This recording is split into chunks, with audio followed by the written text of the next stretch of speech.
That right there is the bear that attacks people. Mama bear, 2 cubs. What is that? That's a bear. No, is that? Is it a wolverine? Oh my God, it's a wolverine. It's a wolverine. No. That was a wolverine. That was definitely a wolverine. Freaking wolverine. 10 years ago, I found a bear den up on the mountain behind us. And I happened to have a camera trap, crawled in there, set it up, and I haven't been back. So who knows what we're gonna find. First thing that comes to mind is the fact that you said bear den and you went inside of it to place a camera. Where are we right now? And let's talk about the density of bears in this area. Yeah, we're in the Tom Miner Basin. Yellowstone National Park's literally right over that ridge. This is the most densely populated area of grizzly bears in the lower 48 states. And we are going to head way into the backcountry to try to retrieve this camera and hopefully not get eaten by bears in the process. Let's try not to get eaten, but this place is notorious for bear attacks. Every year there's 3, sometimes 5 bear attacks in this valley alone. The idea of not only finding this bear den, but then having to go into the bear den may to you seem absolutely crazy, because it seems crazy to me. But this is just what Casey does. I was just a different person. I would drive up the road, jump out by myself, and just go walk. Now, is that the advice that you would typically give to somebody? I would not give that advice. And here's the thing about making an episode like this. It's a complete experiment. There's no guarantee we're even going to find the den, let alone the camera again. Casey was telling me the other day that a lot of times if bears sense a camera in an area that they are frequenting, they will destroy the camera. So we could find the camera destroyed, and as long as we can extract the memory card, we might have something interesting. An area like this, these little Adler underbrush areas are really, really good to look for antler sheds. I've only ever found 1 elk antler in my life when I was a kid, and there's definitely bears right here. Bears, bears, bears. Right there.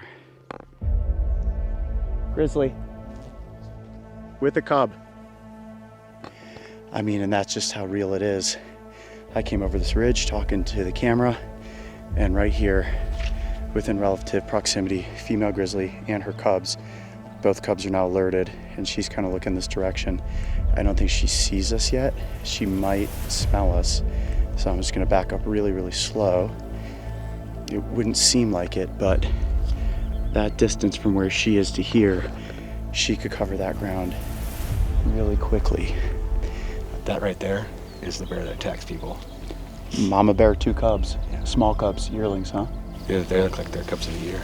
Okay, so this is danger zone here is what you're saying? It is for sure. Anything within 100 yards of a female with cubs like that, she will come right after you. And I would just sneak out of here. Sneak out of here, okay. Well, we'll leave her down there to feast in the underbrush. We'll continue towards the bear den. Man, what could go wrong? When bears aren't feasting in the underbrush like this, they love catching fresh fish. And so do I. That's why I've teamed up with Fishing Clash to bring you this episode. Fishing Clash is my favorite mobile game, whether I'm traveling on production or back home in the office passing some time in between meetings. It transports me to beautiful fishing destinations all over the world, allowing me to reel in unique species and learn all about their habitats along the way. Plus, you can participate in virtual events in the game that promote sustainability and conservation. I absolutely love that. Whether you're new to fishing or a master angler, Fishing Clash is the game for you. It's super easy to pick up. Just tap, cast, and catch with tons of different play modes. You can play on your own, against your friends, or with some of the other 50 million plus players worldwide. With consistent updates, Fishing Clash keeps me hooked with all special events, new fisheries, and new species. Download the game using my link in the description box or scan the QR code displayed on the screen. Use my special gift code BRAVE to claim a $20 value reward, including a unique avatar, all for free. Happy fishing, Coyote Pack. Now, let's get back to those bears.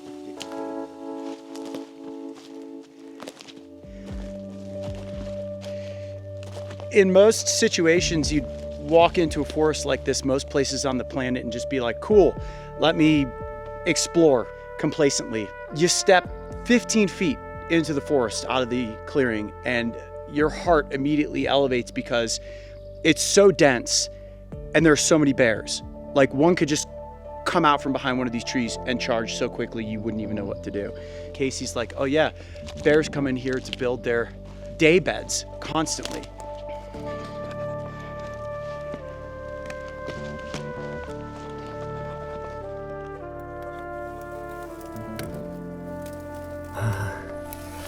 It's definitely a bear. It's definitely a bear den. That's a bear den? Yeah. That is tiny.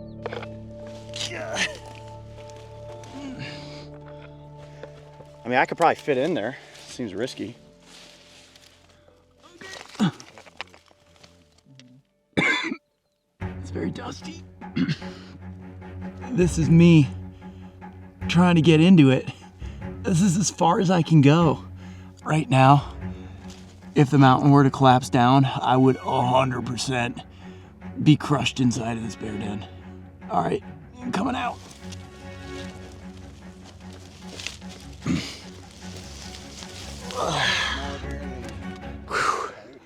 It's a bear den, small bear den, but not the one with the camera. Okay. Woo. The adventure continues. This hiking is not for the faint of heart. Coyotes aren't cut out for this kind of terrain. This is mountain goat territory.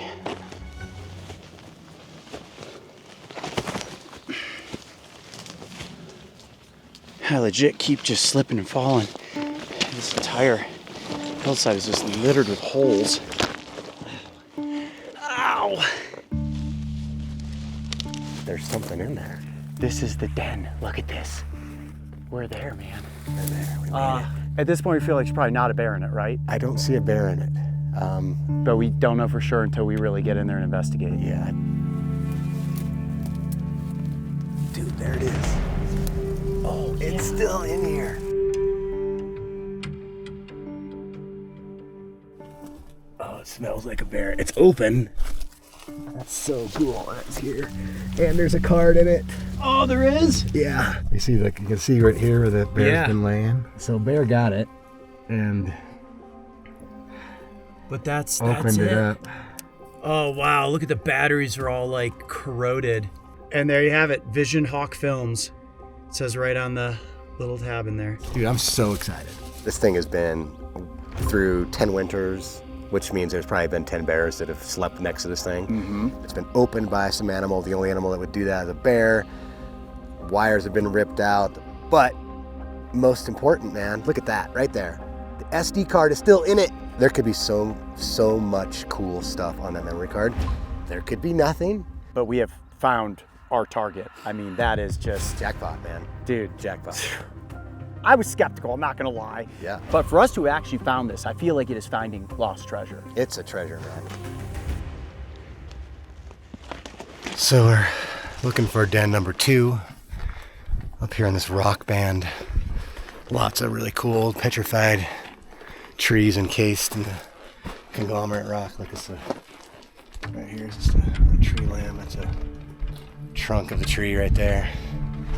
It's all through this conglomerate rock. I just love this, like a volcano encased in ancient forest, and now it's a place where grizzly bears come and den. Yeah, I guarantee there's mountain lions that have walked in this track. Whoa. Look at this.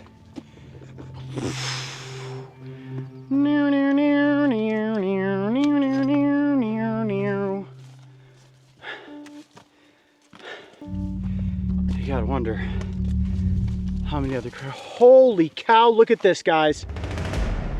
Dude. Wow. Look at all these crystals. Holy moly, I've never seen anything like this. Look at that. This is the coolest thing, dude. Look at that crystal. You know what this is? Remember I told you there was a big tree standing up in here? Yeah. It was right there.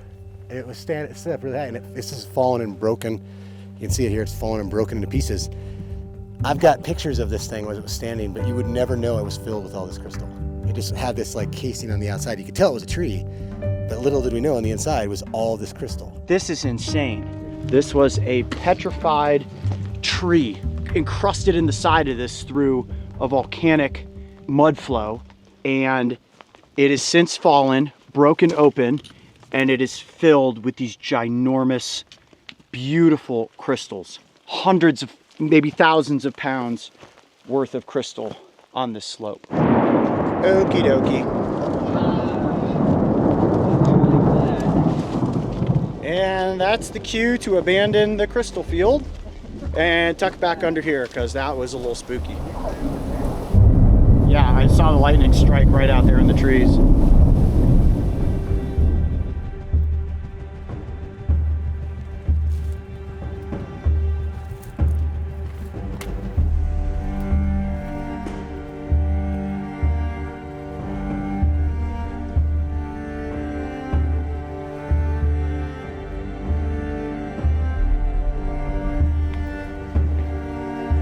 Hey, Coyote.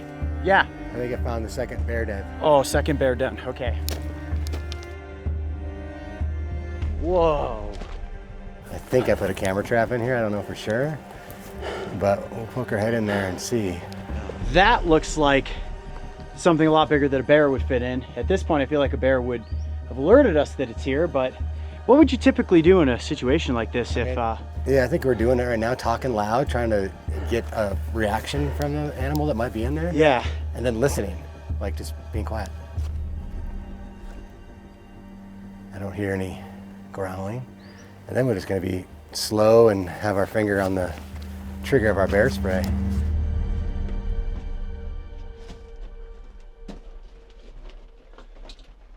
Wow, oh, there it is. Dude, it's in here. There is a camera right there. Intact. This one's not even open. I think I had it packed back over there. Uh-huh. Or it could see that little pile of rocks. Yeah. Could have been in there. Yeah, this is in a little better shape. It looks like it's still been open. SD card's good. Oh my gosh, it turns on. Gosh. Wow. It says 230 videos. No. 230 get out of here. You're making that up. No. Oh my gosh, play videos 230. Wow. Should I play it? Should I play one? I mean, since the batteries work, I don't see why not Dude, the to. fact that this thing is still working. Yeah, hit play. Oh, mountain lion. Oh, mountain lion. What? No! We're in a mountain lion's lair right now, kids. There's gold on this thing. I mean, this is pretty cool footage, I'm not gonna lie. So cool. Yeah, dude, I think we don't even know what we got on the other camera. Wow, dude. Fist bumps. Bam. Man, that is so cool. All right, we'll get out of the cave here and analyze the situation. 2 trail cameras spent, 10 years out here. We retrieved them both. Now, if you want to see the end results, all these shots and what's on the first camera we found, make sure to head over to Casey's channel, Endless Ventures. We're putting a link right here and in the About section below. What an epic adventure this has been. Not only getting the chance to work alongside the GOAT himself, Casey Anderson, one of the greatest wildlife filmmakers of all time, but also the fact that we made it out to both of these caves and extracted the trail cameras. All right, guys, thanks for following along. If you liked this type of adventure, tell me about it in the comment section below. And 1 year from now, we're gonna be heading back out here to extract the trail cameras that we left behind. I'm Coyote Peterson. Be brave, stay wild. We'll see you on the next adventure.